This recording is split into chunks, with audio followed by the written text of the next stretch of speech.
Hoje a gente vai mergulhar num poema chamado Consolação. Mas para entender ele de verdade, tem um segredo. Não dá para olhar para ele como uma obra isolada. Na sua essência, ele é uma resposta. Uma resposta a um sentimento bem profundo, o de desespero. E para a gente entender a resposta, primeiro a gente precisa sentir o problema, né? O poema que inspirou Consolação falava exatamente disso, dessa sensação de que a vida às vezes parece que vai se apagando, sabe? Morrendo sem fôlego, toda coberta por um véu de escuridão. É um ponto de partida bem sombrio, uma declaração de desesperança mesmo. É uma imagem muito forte, né? Mas a grande questão que esse poema nos deixa é: essa escuridão é o ponto final? É o fim de tudo? É exatamente aqui que a nossa análise começa para valer. Ok, então vamos lá. Esse poema, lá do século XIX, não é um monólogo, não. Ele faz parte de uma conversa literária. É uma resposta direta de um poeta para outra poeta. Um verdadeiro diálogo que acontece através do tempo e das páginas de um livro. E a chave para a gente destravar o significado todo de consolação tá ali, escondida bem na nossa cara, no subtítulo. A palavra é parodia. E antes que a gente já pense em comédia ou sátira, calma. A gente precisa ajustar o nosso relógio, sabe? Voltar para o contexto daquela época.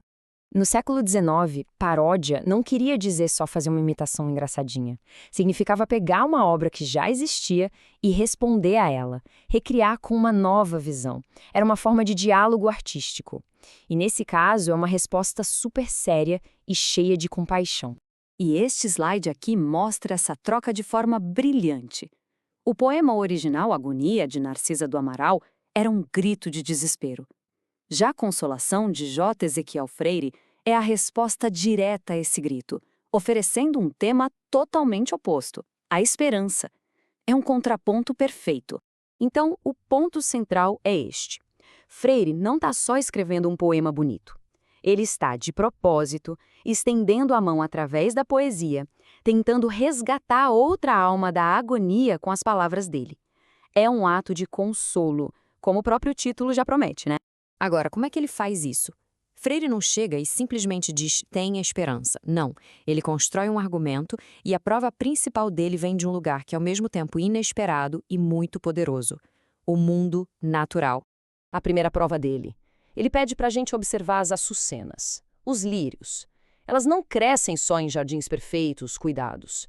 Elas também florescem, lindas, branquinhas, em valas abandonadas, frias.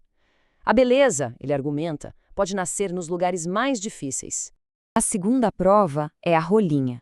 Mesmo quando ela é ferida, a natureza oferece uma cura para ela, um bálsamo selvagem que permite que ela se recupere.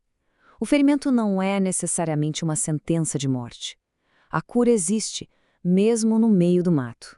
Então, juntando essas duas imagens, Freire apresenta um veredito muito claro. A natureza nos mostra o tempo todo que a beleza sobrevive à desolação, que a cura vem depois da dor e que a vida, no fundo, sempre continua. É um argumento muito forte, baseado na pura observação. Depois de firmar o seu argumento com as provas da natureza, Freire muda o tom. A conversa deixa de ser geral e se torna incrivelmente direta e pessoal. E aqui bate o coração do poema. Depois de mostrar que a natureza se recupera, ele se vira para a poetisa a quem está respondendo e pergunta, na lata: por que você duvida do seu futuro feliz, poetisa de Deus? É uma confrontação, sim, mas uma confrontação gentil e muito, muito poderosa. O que é genial nessa estratégia é a lógica dela. Ele não começou com a pergunta.